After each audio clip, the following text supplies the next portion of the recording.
믿음으로라고 하면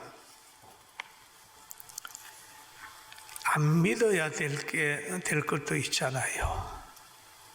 여기에서 믿음으로 나는 성경을 믿는 거야. 하나님을 믿는 겁니다. 성경을 믿고 하나님을 믿다가 보면 사람들에게 실망할 이유가 없어요. 왜 그러냐 하면 하나님이 그럽니다. 성경을 통해서 도울 힘이 없는 인생을 의지하지 마라. 의지하지 말라고 하는 걸 의지하고 믿다가 보면 실망할 수밖에 없잖아요. 사람들이 악해서가 아니라 사람들은 약속을 지킬 수 있는 힘이 없어요.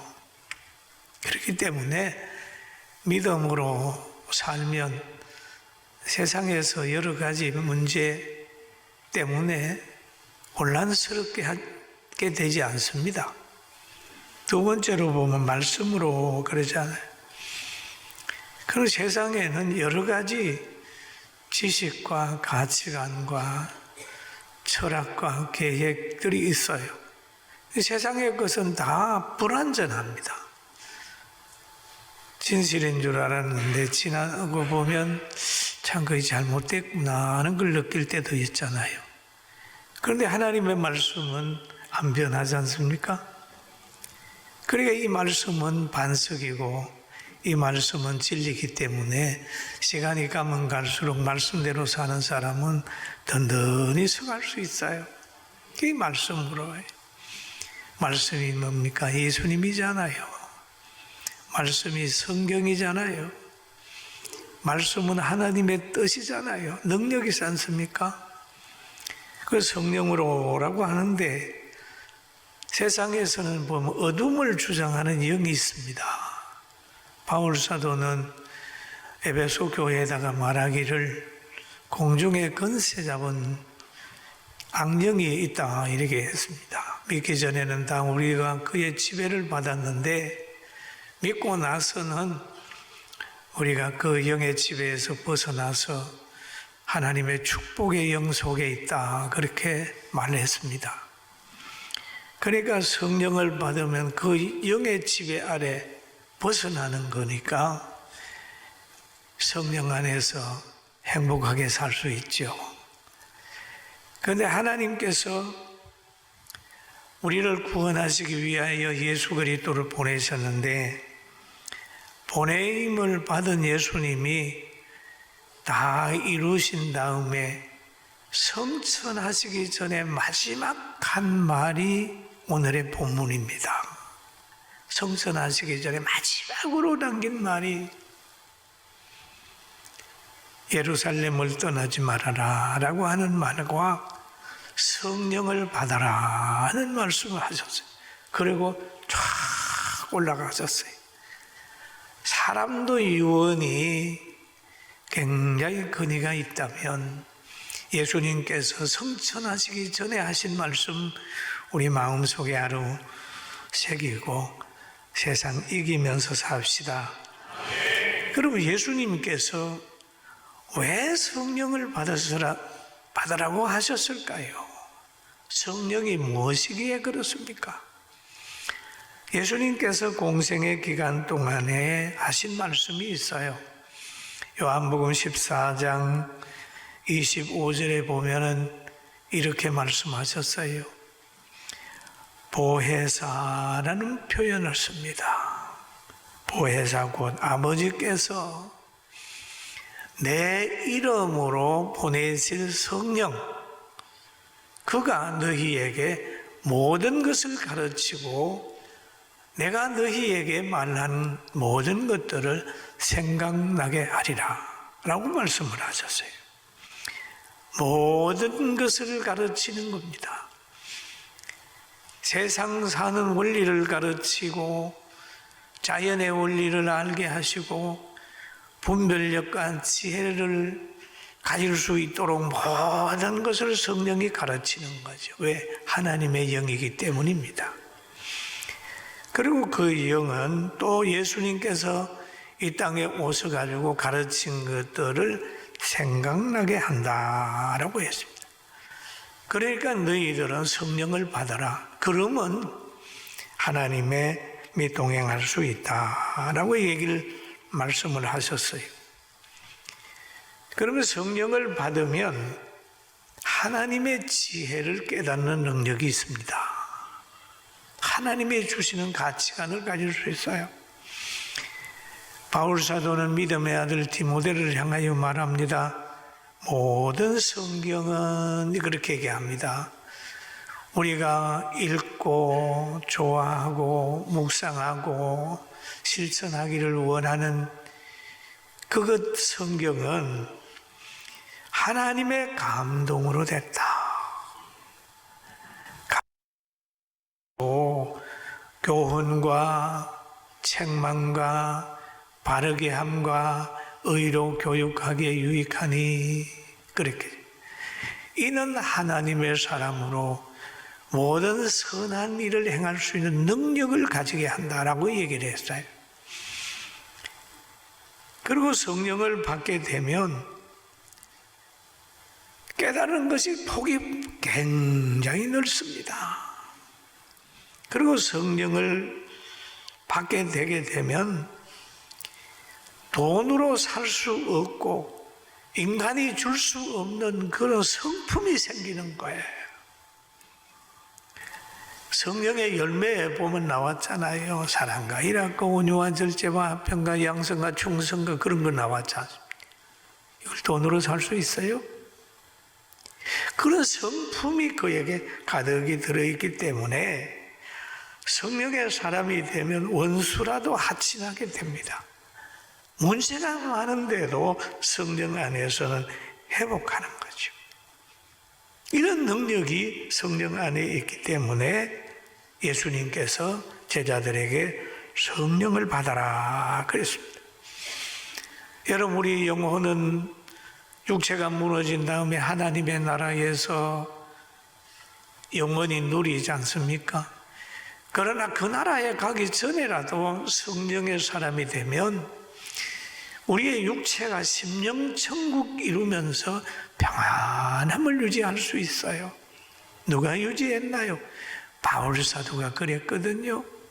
여러분, 우리 성령 받고 한 해 동안 사랑의 사람으로 살게 되길 주의 이름으로 축원합니다. 아멘. 그렇기 때문에 예수님께서 사망의 권세를 이기고 부활하신 후에 산에 올라가 있을 때 산에서 예수님을 만났어요. 제자들이 만났어요. 그래 예수님께서 제자들에게 마지막 사랑으로 표현한 내용이 성령 받아라 라고 하는 겁니다. 그잖아요. 마지막 말 가장 중요한 것, 성령을 받아라. 성령을 받으면 너희가 부름을 받아서 주님의 증인되고 영혼 구원을 하는 사역을 할 수 있는 능력이 생긴다. 증인이 될 수 있는 권세가 생긴다. 그렇게 말씀하셨어요. 그렇게 말씀을 이제 하시니까 거기에 있는 제자들이 그러는 거예요. 제자들 중에 한 사람이 물읍니다. 그들이 모였을 때에 예수께 여짜오되 이르되 주께서 이스라엘 나라를 회복하심이 이때니까? 이때니까라. 성령이 임할 때입니까? 회복할 때가 이때입니까? 궁금하잖아요, 여러분. 여기에 제자들도 궁금했어요. 회복하실 때가 이때입니까? 물어봤는데 예수님께서 그거는 나도 몰라. 그건 나도 몰라. 그때는 아무도 몰라. 하나님이 안 가르쳐 줬어. 그 말씀이죠. 그래서 마태복음 24장에 보면 공생의 기간 동안에 예수님께서 제자들에게 하신 말씀이 있어요. 24장 35절에 36절 보면 천지는 없어질지언정 내 말은 없어지지 아니하리라. 그러나 그날과 그때는 아무도 모르나니 하늘의 천사들도 아들도 모르고 오직 아버지만 아시느니라. 그렇게 말씀하셨는데 오늘 성경에도 본문에도 말하잖아요. 때와 시기는 아버지의 자기 권한에 두셨으니 너희가 알 바 아니요. 그러죠. 알 바 아니요. 여러분, 알려주지 않는 걸 알라고 하면 그거 골치 아픈 거니까 알려주지 않는 거는 그냥 모르고 넘어가세요. 알려고 하다가 보면 이단이 생기고 알려고 하다 보면 헛소리 생기고 그렇습니다. 그래서 여기에 보면 회복의 때와 기한은 아버지의 절대 주권 속에 두었다. 성부 하나님의 절대 권한이다. 그런데 그날이 언제 오냐 궁금하는데 우리는 1년을 365일로 얘기를 합니다만 하나님의 셈법과 우리의 셈법이 다릅니다. 하루의 셈법이 달라요. 하루살이의 평생은 하루입니다만 우리는 하루살이 보고 우리의 평생은 하루가 아니잖아요. 꽤 많이 가지 않습니까? 그런데 하나님의 셈법을 보면은 베드로후서 3장 8절에 이렇게 얘기를 합니다. 사랑하는 자들아, 주께서 하루가 천년 같고 천년이 하루 같다는 이 한 가지를 잊지 마라. 우리는 굉장히 주님이 늦게 오시는 것 같은데 하나님께서는 늦게 오는 게 아니잖아요. 셈법이 다르다는 거죠. 그러나 하나님은 약속은 이루어진다. 너희들이 늦다고 생각하지만 하나님은 늦은 것이 아니다. 우리의 셈법은 2000년이라고 하면 하나님의 셈법은 이틀일 수도 있는 거죠. 이게 하나의 차이죠. 그러니까 또 성경에 보면은 우리는 그의 약속대로 의가 있는 곳인 새 하늘과 새 땅을 바라보도다. 새 하늘과 새 땅, 새 하늘과 새 땅, 천국이잖아요. 그리고 너희가 새 땅과 새 하늘을 바라보지만은 가는 날은 모른다는 거죠. 최후 심판날도 모르지만 여러분 가는 날 아세요? 여러분 부모님이 가는 날 아세요? 여러분 자신이 가는 날 아세요? 친구가 가는 날 압니까? 아무도 모릅니다. 우리는 그냥 바라보고 그날 정세가 나타나면 내가 천국에 갈 날이 다가오는구나 하는 것만 느끼지 어느 날 몇 시에 간다는 건 아무도 모릅니다. 그런데 내가 아는 어느 유명한 박사님이 계셨어요. 어느 신학교에다가 웰다잉과 또 호스피스에 대한 강의 과목을 만들어서 정말 신학생들에게 한국교회에 좋은 영향을 가지고 전도하기를 원해서 뭘 하나 만들었습니다. 강의를 만들었습니다. 강좌를 개설해 놓고 여행을 갔습니다. 저 많은 사람 치료해 주러 갔다가 그만 거기에서 세상을 떠났습니다. 그러면 몇 달 후에 신학교 강의를 해야 되는데 다 해놓고 가서 세상을 떠났어요. 여러분, 떠날 줄 알았으면 거기에 가셨겠어요? 떠날 줄 알았으면 거기에 강좌를 개설했겠습니까? 모른다는 거죠. 또 어떤 분은 그럽니다. 의사가 그러는데요, 6개월밖에 못 산다고 그런다고. 그래요. 기도하면서 그날은 모르니까 열심히 한번 살아봅시다. 간절히 기도하고 은혜 받고 그랬더니 지금 6개월 산다고 하는 사람이 내가 보니까 10년도 더 살아요. 앞으로 얼마나 살지 몰라요. 그러니까 그날과 그 시간 아무도 모르니까 우리는 하나님을 의지하고 사는 거예요. 아멘 하는 사람은 은혜가 더 될 줄로 믿습니다. 아멘. 모른단 말이에요. 그러니까 모르는 것을 성경은 이렇게 비유를 하고 있습니다. 예수님이 재림하고 이스라엘이 회복이 되고 또 예수님이 언제 재림한다고 하는 걸 모른다는 거. 인간이 실패하고 성공하는 것도 모른다는 거죠. 그럼 모르면 어떻게 하냐? 항상 깨어 있으면 되는 겁니다. 그래서 베드로후서 3장 10절에 보니까 베드로는 그렇게 얘기를 하죠. 주의 날이 도둑같이 오리니 되죠. 그날에는 하늘의 큰 소리로 떠나가고 물질이 뜨거운 불에 풀어지고 뭐라고 얘기를 합니다. 땅과 그 중에 있는 모든 일이 드러나리로다. 도둑같이 온다. 또 성경에 보면 노아 때같이 온다 그랬습니다. 노아 때는 뭡니까? 시집가고 장가가고 그렇게 할 때 갑자기 노아가 방주 들어가고 전 인류의 큰 심판이 온 것처럼 그렇게 온다.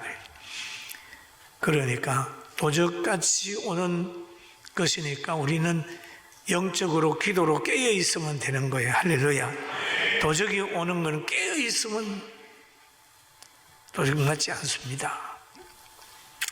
깨어 있으면 주님 영접할 수 있습니다. 그리고 여기에 또 보면은 성령의 능력을 받아라 그랬죠. 오직 성령이 너희에게 임하시면 너희가 권능을 받고 예루살렘과 온 유대와 사마리아와 땅끝까지 이르러 내 증인이 된다. 그럼 성령이 임하시면 너희가 권능을 받는다. 성령 속에는 권능이 있다. 그러면 이 성령이 어디에서? 예루살렘에 임한다. 예루살렘에 임한다. 그리고 제자들에게 그러니까 예루살렘을 떠나지 말아라 라고 얘기를 하는 거예요. 이 예루살렘을 보면은 참 귀한 것이에요. 예루살렘부터 회개가 시작이 되고 예루살렘에서도 심판이 시작이 되고 초대교회도 또 예루살렘에서 시작이 되는 거죠. 성령이 예루살렘에 임하게 되니까 초대교회도 예루살렘에서 시작이 되는 거죠. 그러면 예루살렘에서 복음이 전파되고 유대로 전하게 되고 사마리아로 전하게 되고 온 세계에 복음이 전파되는 거죠. 우리 복음의 시초는 예루살렘에서부터 시작이 됐다. 열심히 기도할 때 거기에 임했습니다. 기도할 때에 마음이 찔리니까 베드로의 설교를 듣고 회개하게 되니까 많은 사람들이 회개하고 성령을 받게 되는 그런 역사가 거기에서 나타나는 거죠. 성령을 받으면 인간의 이성이 상상하지 못할 권세가 따라오는 거예요. 값으로 살 수 없는 존귀한 성품을 가질 수 있는 거죠. 총칼로 이길 수 없는 마귀를 이길 수 있는 권세가 성령 안에 있는 거예요. 할렐루야. 여러분, 사랑을 돈으로 살 수 있나요? 믿음을 돈으로 살 수 있습니까? 온유한 마음을 살 수 있나요? 인간의 육성을 다스릴 수 있나요? 세상의 어떤 것으로 다룰 수 있나요?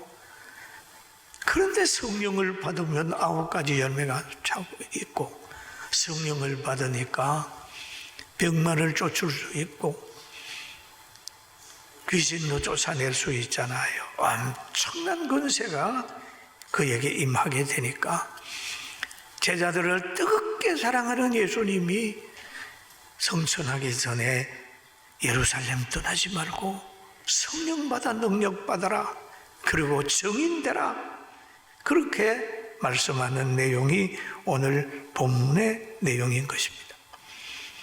그리고 우리는 이웃을 내 몸과 같이 사랑하라고 하는데, 자기를 가장 사는 사람이 어떤 사람입니까? 성령 받은 사람입니다.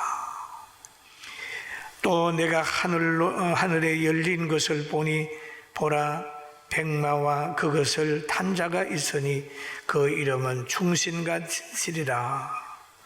그가 공의로 심판하며 싸우더라. 그의 눈은 불꽃 같고 그 머리에는 많은 관들이 있고 또 쓴 것 하나가 있으니 자기밖에 아는 자가 없다 라고 얘기를 하면서 그 뒤에도 보게 되면은 축복된 말씀이 기록이 되어 있습니다. 사랑하는 성도 여러분, 오늘도 하나님께서 우리에게 입힌 이 거룩한 성품, 성령의 능력을 받아서 이 땅에서 또 큰 은혜 받고 살아가기를 주의 이름으로 축원합니다. 그런데 오늘 저희 교회가 2026년에 우리가 충성자를 오늘 임명을 하게 됩니다. 저는 성경을 읽다가 보면 이런 성경이 가슴에 들어왔어요. 한 주인이 종들을 불러가지고 한 사람에게는 5달란트, 한 사람에게는 2달란트, 한 사람에게는 1달란트를 주었다. 그런데 주인이 떠난 다음에 5달란트 받은 사람은 열심히 장사를 해서 5달란트를 남겨서 10달란트가 된 거. 2달란트 받은 사람도 열심히 장사해서 2달란트를 남겨서 10달란트가 된 거. 그래 1달란트 받았던 사람은 주인은 엄한 사람이고 그래서 겁이 나가지고 도둑 맞을까봐 그냥 저 흙에 묻어놨다가 잘 보관했다가 주인이 돌아오니까 갖다 줬어요. 그런데 주인이 이 세 사람을 가만히 보면서 평가를 한 내용이 있습니다.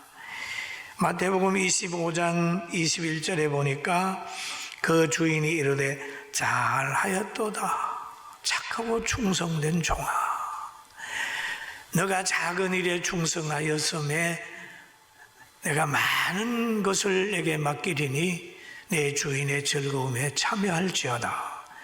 그래서 5달란트 받았던 사람에게도 이런 축복을 하고 2달란트 받았던 사람에게도 이런 축복을 했어요. 그리고 1달란트 받았던 것을 뺏어가지고 뺏으면 하는 말이 악하고 게으른 종아, 이렇게 하면서 그 달란트 받았던 것을 10달란트 받은 자에게 주는 거예요. 너가 가져라. 저 같으면 4달란트 받았던 사람에게 줄 것 같았는데 하나님은 10달란트 받았던 비유로. 이게 저에게 준 지혜입니다. 과거에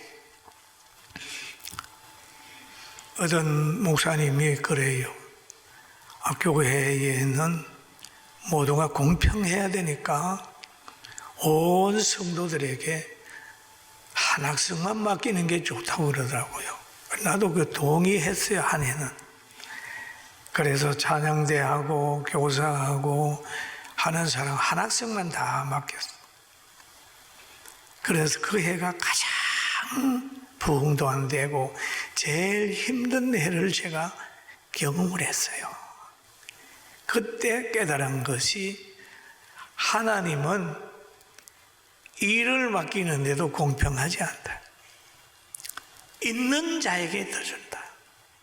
어떤 사람은 5부서, 어떤 사람은 3부서, 어떤 사람은 10부서, 어떤 사람은 1부서도 안 맡길 수도 있다. 그런데 인간은 늘 공평만 좋아해서 그렇게 되는데 그것이 실패의 원인이었습니다. 사랑하는 성도 여러분, 우리는 하나님의 눈으로 봐야 됩니다. 우리 밖에 나가서 보니까 어떤 목사님들은 많은 걸 맡았는데 어떤 사람들은 작게 맡았어요. 어떤 사람은 10명을 맡겨줬는데 어떤 사람은 10,000명을 맡겨주더라고요. 하나님이 맡기는 거죠. 여러분, 오늘 임명받는 사람도 성령의 사람이 되어서 그리스도의 증인이 되고 많이 맡았으면 그거 아주 열심히 해서 충성된 종이라고 칭찬받게 되기를 주의 이름으로 축원합니다.